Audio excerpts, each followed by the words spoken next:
There's only three. Someone lives in township. She's a who? You have the same speed. No, that's a couple days Just short. a little 4 portion. days short of 4. You have the same speed on this thing.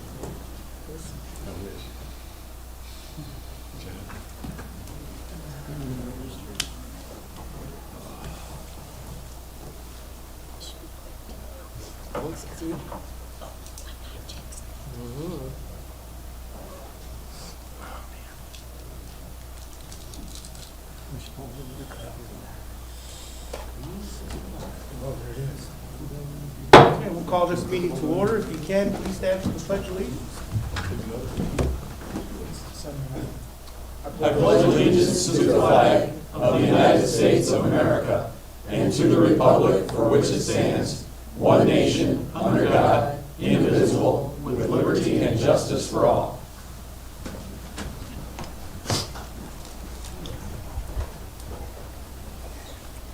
Okay, Commissioner Wiki, would you lead us in prayer?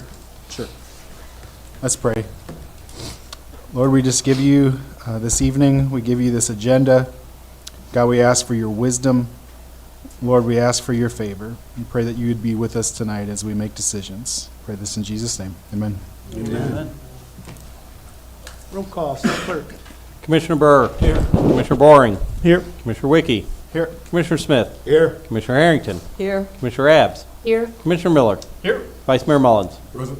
Mayor Perez. Here. Okay, tonight under proclamations and presentations, we have a presentation from our city manager for the DROP program. Thank you, Mr. Mayor, City Commissioners. Yeah, I want to talk a little bit about the concept of a deferred retirement option plan or DROP program for those who've been on the commission for a number of years. We have talked about this in the past. It's been a minute or two since this has been brought up, but wanted to kind of talk about the concept, get some direction about how the commission would like us to move forward with this. DROP program kind of works for certain positions with the city, and it's a way in which we can, be implemented to try and retain some employees that may be able to retire but want to choose to postpone that retirement and remain in active service. Provides them with a supplemental benefit program along those lines. So including your packet was a policy as well as a corresponding ordinance that related to this. As it kind of outlined in the policy and in the ordinance, while enrolled in DROP, employees would continue to receive their full regular wages, all benefits other than those related to, of course, the defined benefit pension or disability pension provisions. So that means they're not going to be continuing to accrue service time towards their pension. Basically, when they enter DROP, their pension's calculated and frozen at that point. Other than that, they remain an employee, much like any other active employee, with the same benefits, also the same responsibilities. In addition to that, those employees then have a calculated amount based on their pension benefit that's placed into essentially an escrow DROP account. They don't get to access that money during the term of their DROP employment. Once it's done, they get access to all that money, and during the time it's in the account, it receives a predetermined interest rate, which we provide to them. So again, during DROP, participants remain active employees. They have to comply with our personnel policies. DROP account funds, retiree health care benefits cannot be accessed until the employee formally retires. And then DROP is limited to a set amount of time, and that's prearranged before the employee enters the program, and it can't be changed once they're in the program.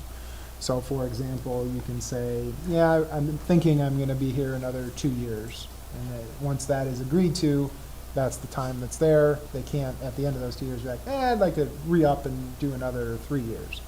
That's really not, that's not kind of the intent of the program. The idea is to give kind of a set defined date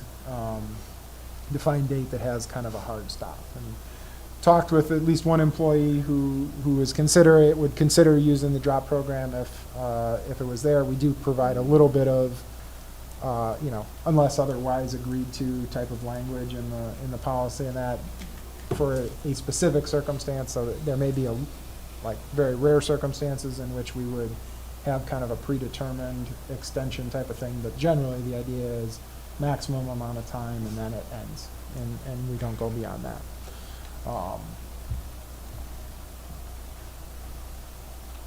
So obviously there's some discussion to be had here. I can kind of run through specifics of what we're proposing that were in the policy.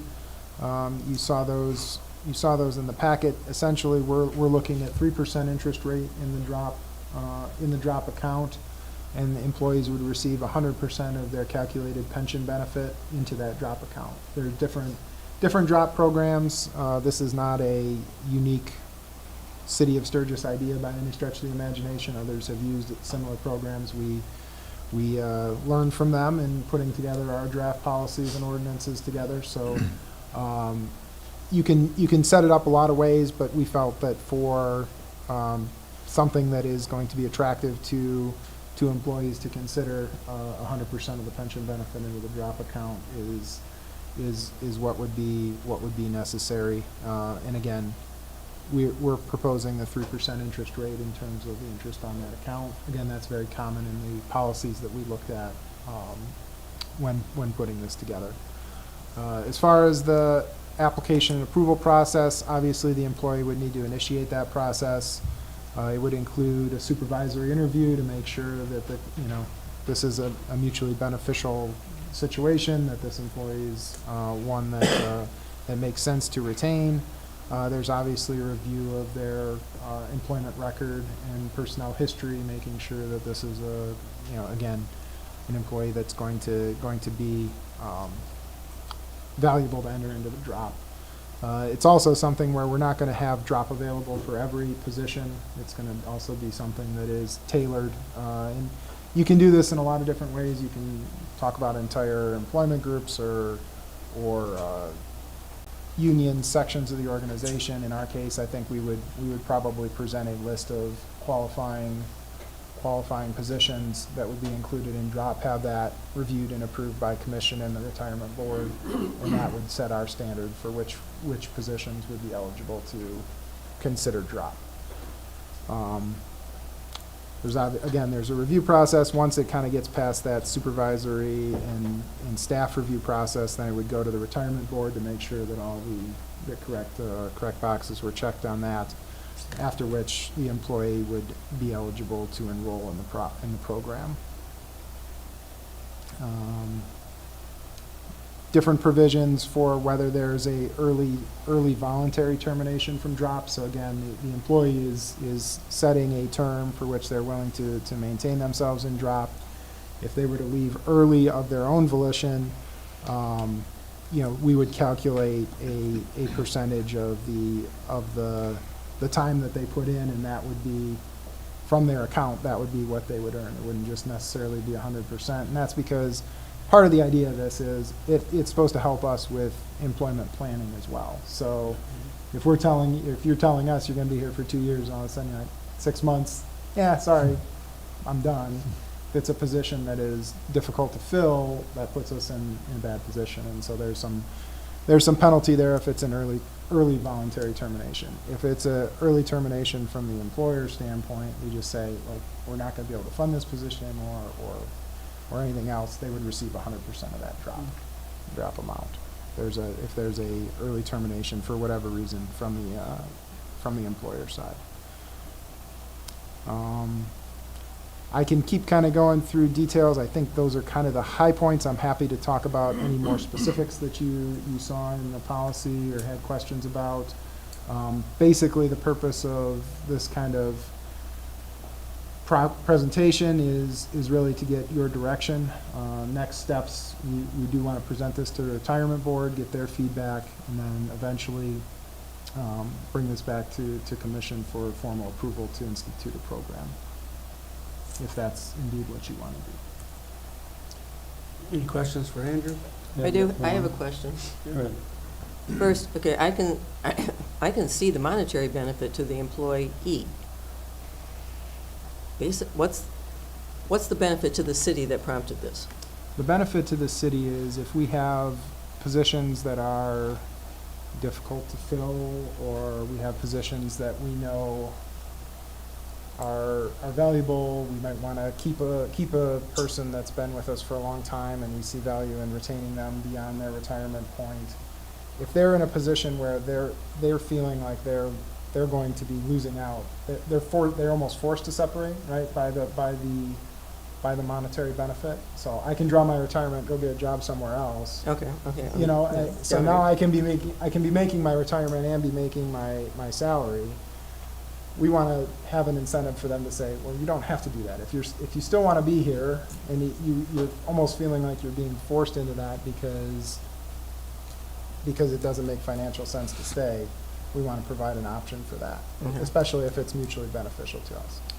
So the length of time they would opt to be in this program would be negotiated with the city? Correct. Because if they wanted 5 years, and we kind of looked at it, I mean, based on knowledge that maybe 2 years would be the maximum because because of whoever's out there to fill the position. It is So it's a negotiable It is a time. negotiation, yes. Thank you. Yes. Does I have a question? So, Sure.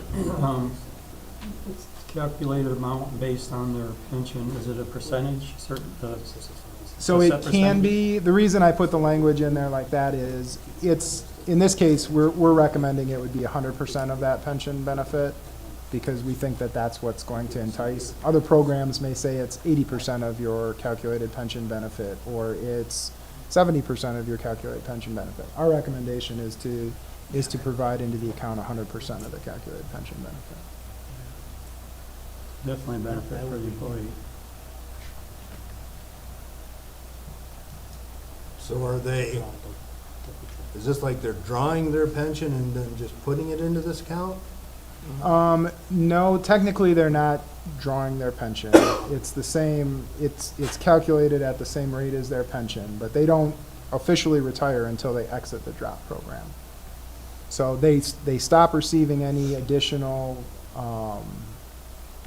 credit. So it's not like those 5 years they're going to get additional service credit and that's going to increase their pension. Their pension is calculated and frozen at the point they enter drop, but they don't officially retire until they exit drop.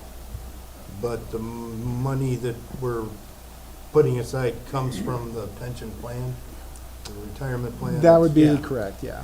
Yep. Okay. Yeah, I would almost consider it, from a pension standpoint, they're retired. From an employee standpoint, they're still an active employee. Okay, and That's that may kind be a of good how I distinction to make, yeah. Put two different hats Yeah, on. when you start to get into legally, they Yeah. talk about not formally retired and Right. entering the retirement process until after drop, but I like From the way a- she dumbed it down from for a me. functional standpoint. Fair enough. I think this is a great program, specifically, like, for example, a police officer decides he can go work in Three Rivers.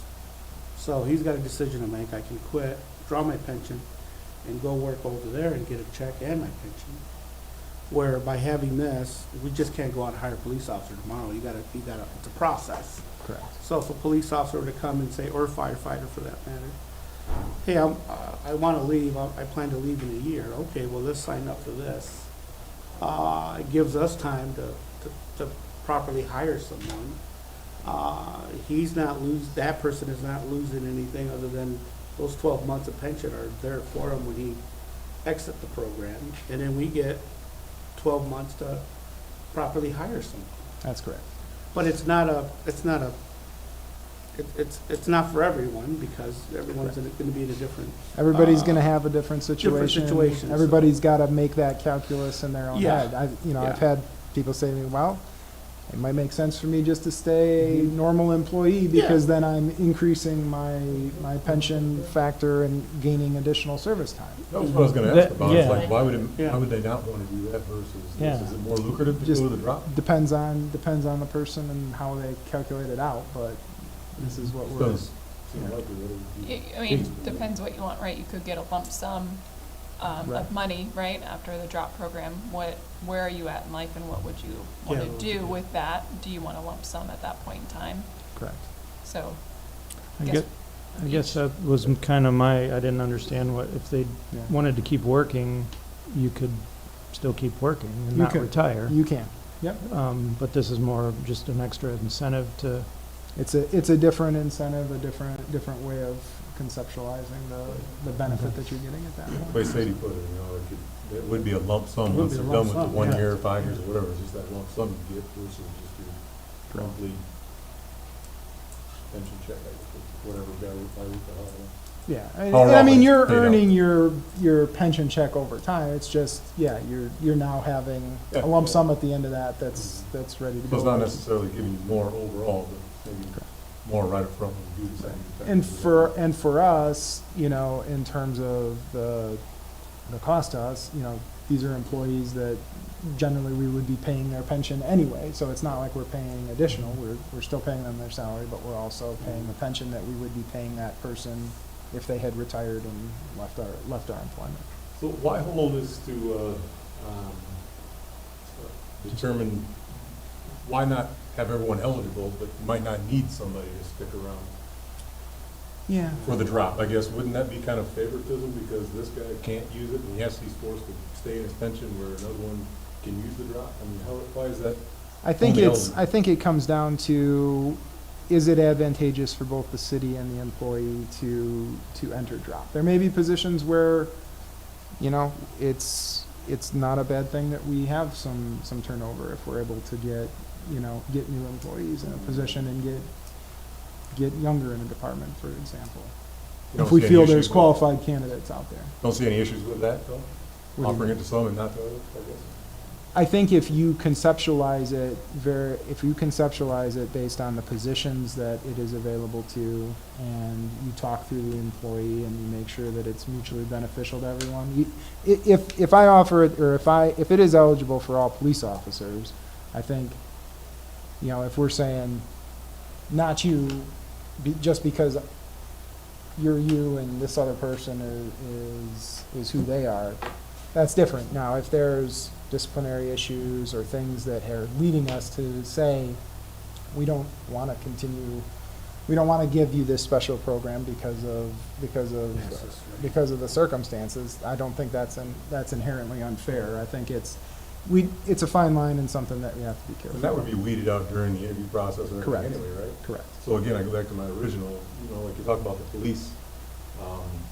It So- seems like this is geared more toward directors, supervisors, this kind of thing, than it is toward Correct. their subordinates. Is that what I'm kind of getting at? Generally, it's going to be the positions that are harder to replace, more educational requirements, and I'm not even saying it would be all supervisory level positions. It would kind of depend. Like, okay, and I think that's a determination we'd have to kind of determine is which positions do we feel are sufficiently difficult to replace that we would want to offer this to, right? And I think that's something we're going to talk about. Because if an employee did come, if it was open to everybody, and they came and you said, well, you're not eligible for it, we don't, Mhm. feel it fits for your particular position, they could still stay on for 5 more years regularly. Correct. So, Yes, I guess, again, I wonder why have it specific to positions, I guess is my question.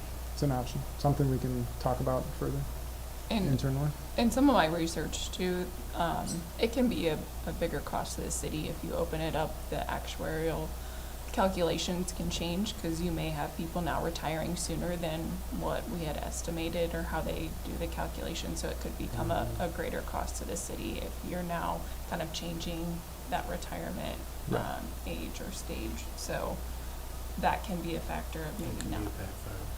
Yeah. Because you opening may it up have to an everyone. employee who would have remained Normally. employed as a normal employee, not drawn their pension for a longer period of time, and now says, well, if I can get the extra money thrown into a lump sum account, why wouldn't I? Whereas, what we're looking at the program and seeing potential benefit for is those positions that are maybe making the decision to say, well, I've got to go because I can get both, and we want to try and retain those individuals. I think it's more or less like really a retention tool if you can, if you have positions that are hard to fill versus ones that are not. Sure. It makes sense to offer it to those positions that are harder to fill, Correct. like a police firefighter, and, because you just can't go and hire them tomorrow. I mean, you could, a street worker or something like that. You can't hire a journey lineman just like that. I mean, it's some positions are very difficult, and this could actually benefit the city and the employee. The city, because it gives the city and the department head time to hire someone, to go through a process and have a year to hire someone that is highly sought after, not just from us, but from other municipalities, gives us time to properly hire someone. So I think it makes perfect sense. I think it's a win-win for those positions that are hard to fill, and it's a win-win for the city and the department heads, because it gives them time to find the right person for that job.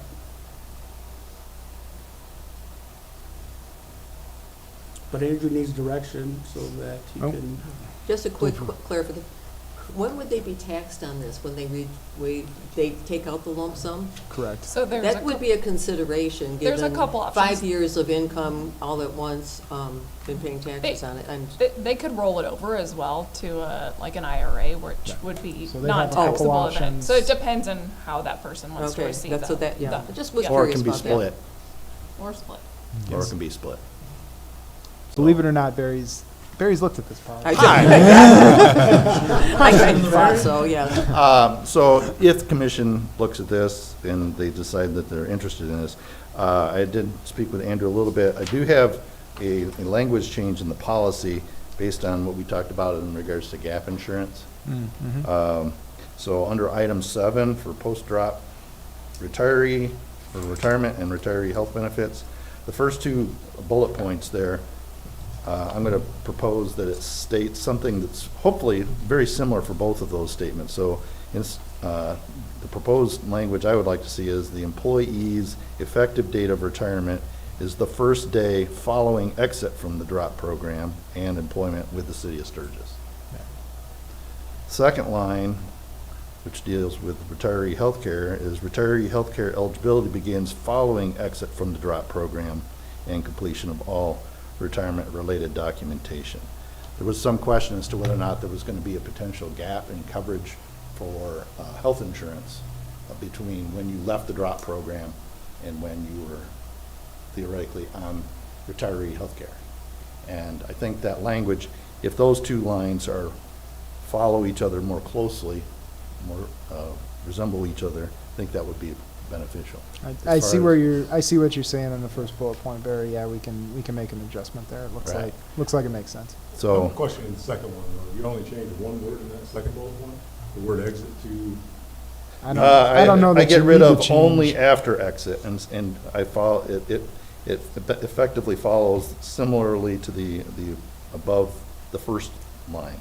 So it begins following exit from the drop program. Yeah, and I don't think it functionally makes. After I get what you're saying. I know, Reflect we've talked a it, little yeah. bit about intent versus reality, and, Yeah. and so I think the goal from a language perspective, the attorney's here, and he would probably tell you, you want the intent to match the language type of thing, so that's what I'm trying to track down I at that understand. particular point, so. TJ, you got anything for that?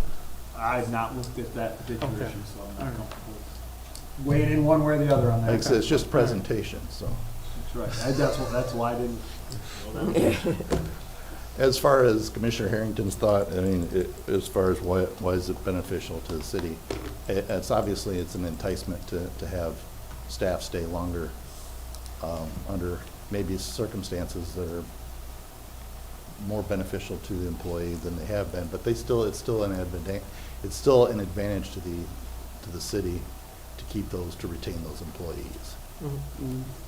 So, it's an interesting program. I'm not sure that it's something that I would necessarily be involved in, but it's an interesting program. So, we'll see where it goes. Thank you. I know for some of the commissioners, when I worked here, back from '04 to 2010, we had something in place, but it wasn't I don't think it was a formal process, so. Right.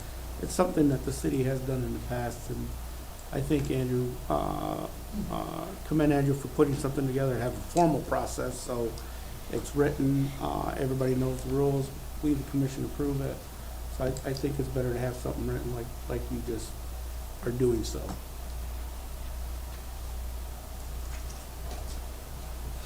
So directions for Andrew, can he move forward? Are we comfortable moving Present, forward with the program? something back to us? Okay. Okay. Thank you. Next on the agenda, the visitor section. If there's any visitors tonight that would like to make a public comment for items not listed on the agenda, please step up to the podium, state your name and address, and you will be given 2 minutes. I see no one. Moving on with the approval of the agenda. So moved. We have a motion. Support. All in favor? Aye. Opposed? So moved. Next on the agenda is the approval of the consent agenda. So moved. So we have a motion Support. and support. All in favor? Aye. Opposed? So moved. Next, moving on to unfinished business, the marijuana ordinance update, second reading, Mr. Wilpler. Welcome, Will. Thank you, Commissioners. So again, this is the second reading for marijuana ordinance. We're trying to address a few things in it. So currently, the way that the ordinance reads, if somebody wants to relocate their existing facility to another location, they're unable to. Our current ordinance does not allow you to relocate to take a license and go somewhere else. So the first thing we would do in this is we have to create a definition for relocation. And then this would allow somebody, after they're at their physical location for 1 year, it gives them the option to relocate to another facility, assuming they meet all the zoning requirements and whatever else may be in place and get CRA and State of Michigan approval. This would take care of both medical and adult use marijuana.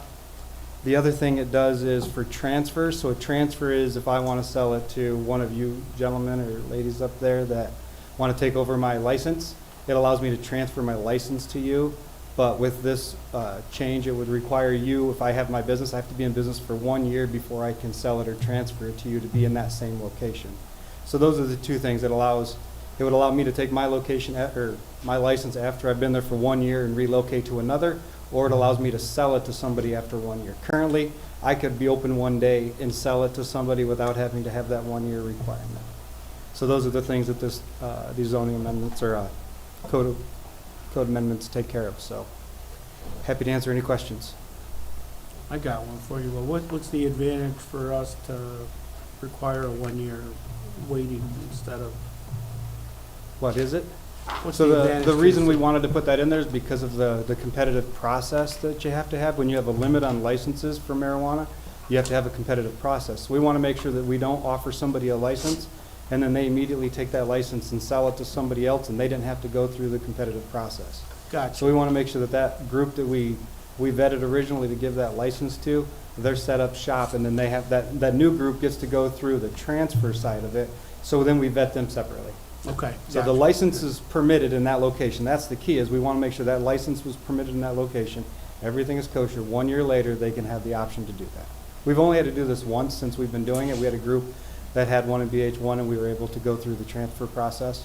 But this year here would make it so that wouldn't have been possible if this ordinance was in place. They would have went back out the competitive process, would have required a window to be open, which means we accept licenses or applications that we review at that time. So. Gotcha, okay. Any questions for Will? Mr. Mayor, I move that the Sturgis City Commission consider this the second reading of and approve amendments to the City Code of Ordinance, Section 38.92, medical marijuana facilities, and Section 38.93, adult use marijuana establishments, effective February 6, 2026.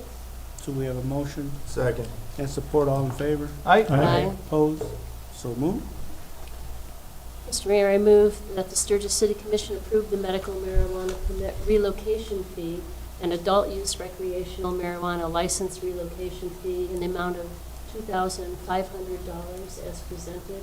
We have a motion Second. and support. All in favor? Aye. Opposed? So moved. Thank you, Will. Oh, don't go anywhere, Will. You're back. You're back. Under new business now, we're moving on to the zoning district changes first reading. Thank you again.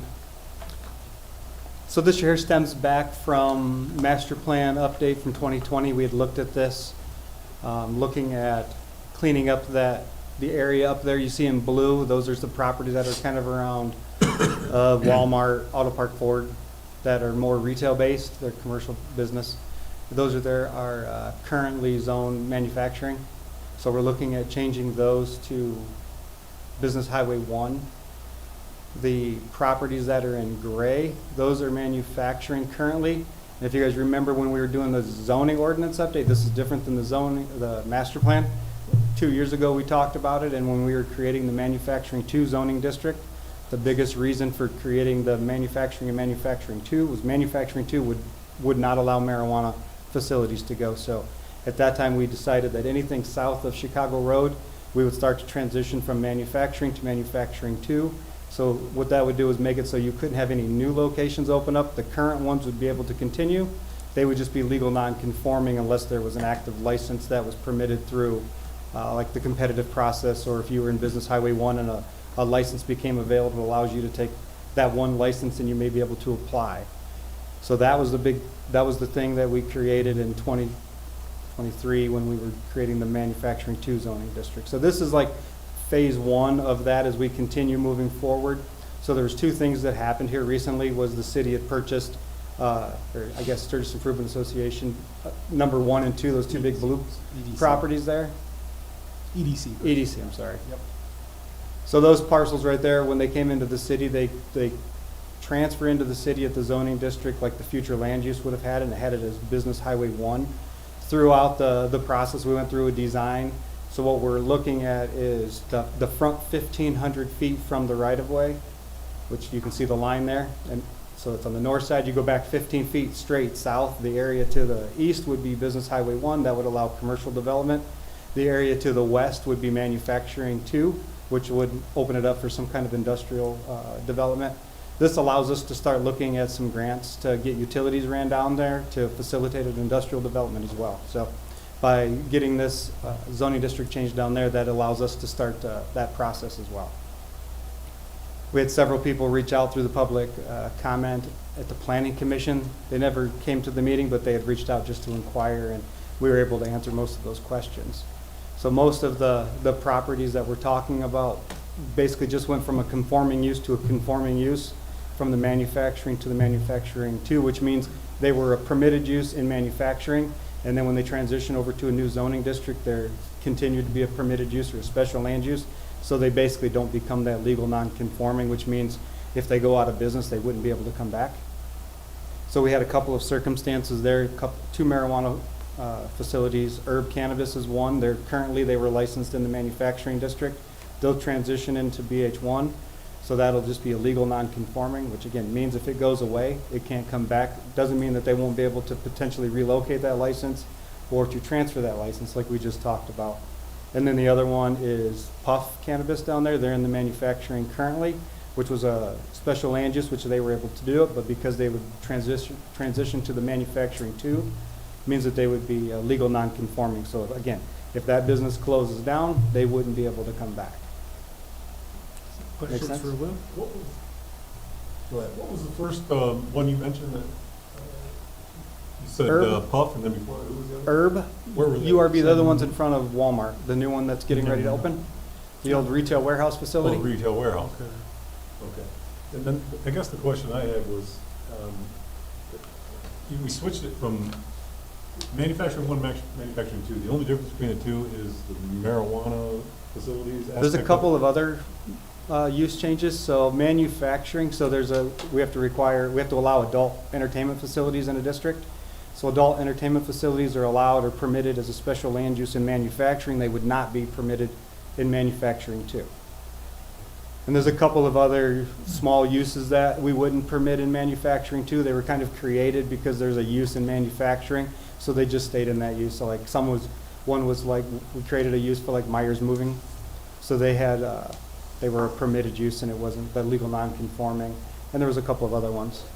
Okay, so that little strip there on the east side of M66 South is still going to be BH1 then? Correct. The first however many feet there? On the east solar side, property? can you show that? Yeah, just west of the solar property, Yes. between the M66 and the solar, right? Yeah, let me show you what it'll look like. I can, Okay. so go to the community development base.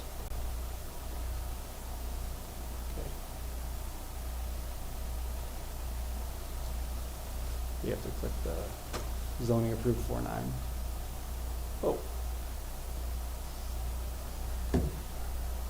Zoning approved 4-9, where's that? Oh. Thank you. Now you have to scroll up, you turned off the new development. Sorry. Okay. All right, so that's what it'll, Oh, okay. so that Oh, kind of clean fills in the spot, so you'll see why everything is like it's supposed to. And you'll see, if you look up there, you'll see the two grays, the 29 up at the top part of it, where there's gray between the blue. Those are the ones that we're cleaning up, and those will be now BH1. So you have the herb cannabis, there's shoals behind there, which is, they're trying to market that right now for commercial development, so we believe this is gonna help them as well.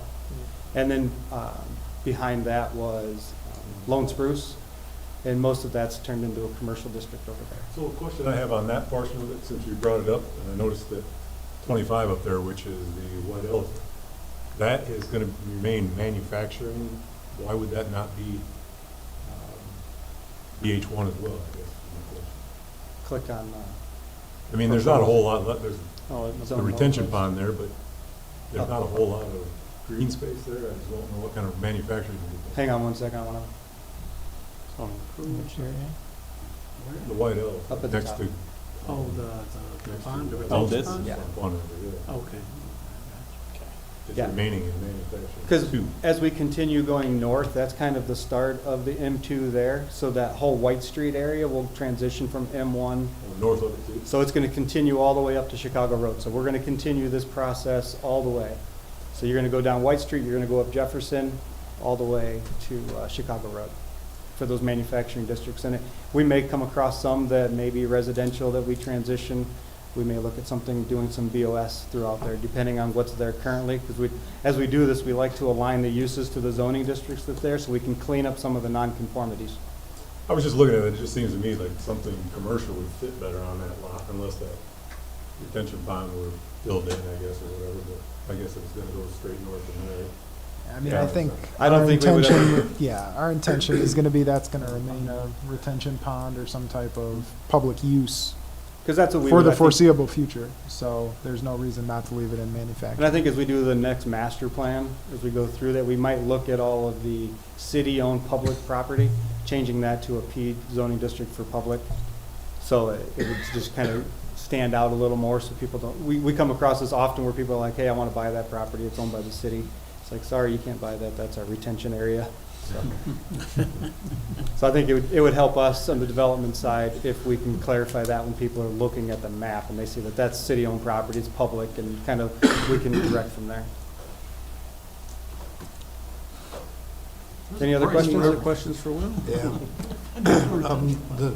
The non-conforming permitted properties, Puff and Chuck's Auto Service and whatnot, what if they decide to sell? They can sell. They can It's- sell, they just can't close it, shut their We're doors talking and uses, open when back that up? use discontinues. Okay. Then it's done. Has nothing to do with the owner, it's all about the use of that property. So there's some timing that goes with it, so if they do shut down, there is some timing that allows them to potentially transition into something else. The marijuana side's a little different because of the licensing Yeah. that goes with it, but for like Chuck's Auto, something may change because there's special land uses there, so if somebody does transition to a new owner there, it could have the planning commission open it up and look at it. But yeah, Chuck's Auto was a good example. He's non-conforming currently, and he's conforming on some of it. So some of it, he's got the salvage recovery area there, or the, what is it? Towing. The towing shop.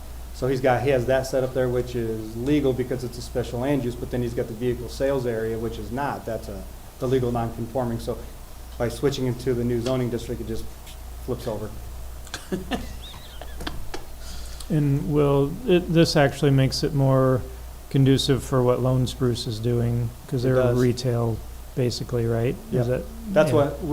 when we went through this process, we looked at, that's when that spreadsheet that I Yeah. included, I kind of went through and said, hey, what are you guys doing here? Yeah. We met on site, we walked through everything, and it helps them also. They needed some spots cleaned up in the on site too, so Okay, it's worked out. okay.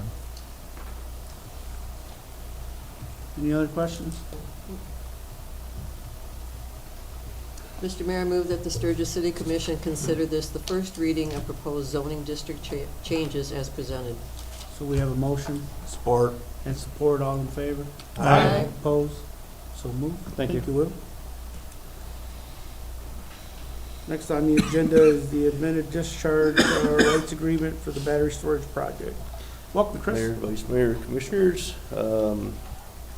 At the February 13th Commission meeting, 2025, the Commission approved the Electric City ESS discharge rights agreement for the battery storage project. As this project has experienced delays related to the necessary installation of our substation and the developer's receipt of its USDA loan finalization, both parties are looking to extend the commercial operation date for the interconnection facilities state line substation from May 1st, 2026 to December 31st, 2026. This change has also triggered other date changes throughout the agreement, and those are listed in Amendment 1 to the Energy Storage System Discharge Rights Agreement included in your packet. These changes have been reviewed by staff and assisting members of the Michigan Public Power Agency and are recommended to the City Commission. Okay. Any questions for Chris? Mr. Mayor, I move that the Sturgis City Commission approve Amendment Number 1 to the Energy Storage System Discharge Rights Agreement with Electric City ESS LLC as presented, and authorize the city manager to sign all necessary documents. So we have a motion Second. and support. All in favor? Aye. Opposed? So moved. Thank you, Chris. Thank you very much. Next on the agenda is Commissioner and staff comments, so we'll start with Ms. Sage For tonight, thank you. tonight. Mr. Rhodes? I sent you an email just about the VSOL trip, so just if you would, got a couple responses, and if you could think about that, talk to your better half or whoever you'd want and see what you want to do, and let me know as soon as you can, and then. Think Andrew, you're gonna talk about it too? Well, Commissioner? Ken's good. Okay. Yeah, so just let's get a count here, and then see how many spots are available. So, okay. Guess the only thing I would say is that commissioners have any questions about it. Yeah. What were I didn't see the email yet. So what were the it's- dates? The VSOL trip, they invited us May 3rd to May 9th, so the first week of May. And you won't have to miss a commission meeting, so there's but they're eliminating it to 15 people, so, I mean, frankly, if every commissioner and their spouses or something like that, well, we'd be full up, so, so that's why I just wanted to get what you were thinking on this level. So, Okay. and, you know, we haven't gotten tickets yet, whether we have 17 layovers or whatever, we'll look at that. That's it. All right. Thank you, Ken. Anything from our police officer? No? Chris, you got anything further? No. Will, you got anything further? No. Erica? Mr. Sikorsky? Our HR? Sandra? Sonia. Anything for the public? Steve, you gotta have something. Nah, just joking. Probably gonna want to hear. Anything from our meeting? Not tonight, thank you. All right. TJ? Happy New Year. Happy New Year. Just a couple Andrew? things, Mr. Mayor, yeah. So, one, I had heard from at least one commissioner, but I had also seen it's out in the public, a lot of questions about the solar field and maintenance of the solar field. I had Chris, contact Chris. Do you want to come up and kind of give a quick update on what you've been able to find out? So just so, I mean, Commission's aware, obviously those solar panels are privately owned. They're not necessarily within our jurisdiction about maintenance of the solar panels themselves. There is some zoning purview over things like tall grass and weeds and things of that nature. They have a special mix there that is supposed to be maintained a couple times a year. We generally work to make sure that that's happening. Where we do have some connection is through our power purchase agreement with them for maintenance of the solar panels to make sure they're producing output. So That's why Chris is at the podium answering this question instead of Will. So go ahead, Chris. Yeah, so we have been in contact with them in just regarding the misalignment of the panels. There has been a tracker issue with this field really since the inception. It gets really bad in the wintertime because there's little mini solar panels in between the big ones that run the tracker. Those get covered with snow, or the batteries get cold and they discharge. And then the tracker will, when it's swinging back to its original warning stowed position, it runs out of energy and then it just dies wherever it is. And then you have to wait until the sun comes back out to recharge. In the wintertime, there's not much sun, and you have to wait for the snow to melt. So that's why they look in such disarray. They're working on it right now. I believe they have 17 trackers that aren't working. They're working on getting replacement parts for them here. So it is an ongoing issue. To the tall grass, as Andrew mentioned, that's a pollinator species. They had mentioned maintaining that or trimming that. They like to only do it once a year, and that's something that we're going to be talking to them about, just to let the full pollination happen. But they're supposed to do it before, I'll say late fall. They did miss that this year, so we pointed that out to them, and they're going to work on getting that rectified, hopefully before spring. So it's kind of where we're at that point. It does look in disarray, but it's actually. Yeah, as far as solar production, we've not seen we haven't seen a big dip in solar production at this point. So, no. All right, thank you, Chris. Yes. Thanks, Chris. Other than that, just wanted a reminder to Commission, I believe you all should have gotten a flyer from Julie for Mike Liston's retirement party tomorrow at the Doyle, so don't miss that. Want to mention that I will be on the radio with Mike Stiles tomorrow doing a little update, State of the City introduction to 2026, so you can tune into that at around 8:30 tomorrow morning. Yeah, I saw that. Don't I know what to expect. And then just finally, you should have also received an email from Julie regarding the MML Capital Conference, and for those who wanted to attend, please make sure you get an email to her about attending, so we can get registered for that and plans put in place. So, other than that, just a reminder, we do need to go into closed session. Okay. Commissioner Harrington, Nothing for me? Commissioner Adams. Other than I was just grateful that we're continuing recycling as I took the container full out for tomorrow. Thank you. Commissioner Bourne, Nothing tonight. Commissioner Wiki. I just want to give a quick shout out to the electric department. I had my a loss of power over the weekend, and I was with the sound that I heard outside. I thought this was going to be a long time, but they got it back up and going pretty quick. So we got some good folks here that work at Sturgis. I really like you more than Mullins. He was out for a couple days. Just joking. Commissioner Mill. Nothing for me. Commissioner Brown. Commissioner Mark, or Commissioner Smith. Commissioner Marbs. Okay, tomorrow is National Pothole Day. Hey. We got plenty. Little history of this. Potholes have been around since roads have been around. They're called potholes because during the 15th and 16th centuries, pot makers in England would take advantage of the ruts worked into the roadway by coach wheels, and they would dig up a little bit further into these ruts so they could extract the clay to make their pots. That's why they're called potholes. Nice. Thank you. Nice. Vice Mayor Mullins? I gotta say, I was a little worried. I thought he was gonna say pothead day, but he said potholes. I'm happy he said that. Nothing for me other than echo the words of our city attorney, Happy New Year. Kind of fun to be back in the new year. Have Christmas behind us. Yes. There's a quote that says, kindness is the highest form of intelligence. So I'll just say this, let's all be smart and be kind. Great. All right. Well, there's a lot of things happening in our country that, that are disturbing, but And there's a lot of municipalities having internal issues with each other, but as I sit here tonight, we're pretty blessed here in Sturgis.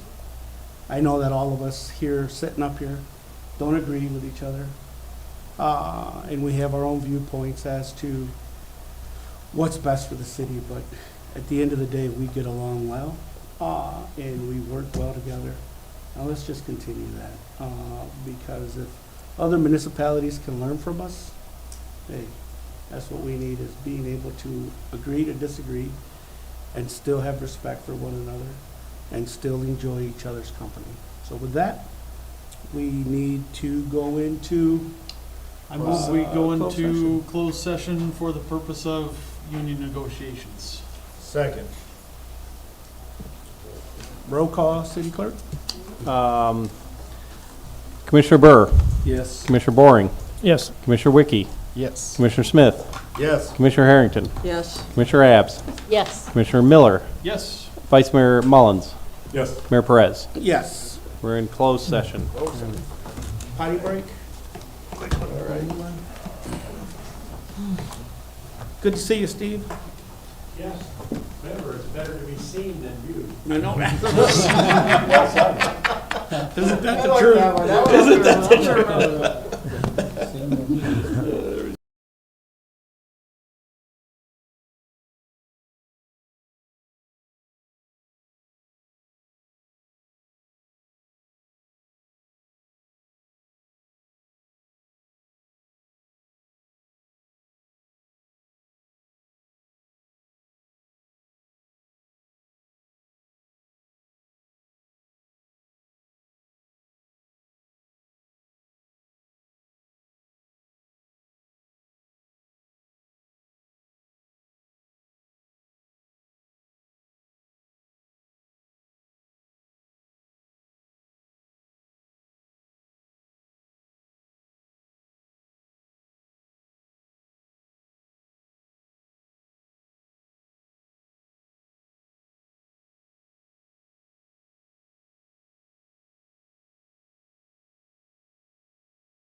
All right. Anything else? Are we back, Ken?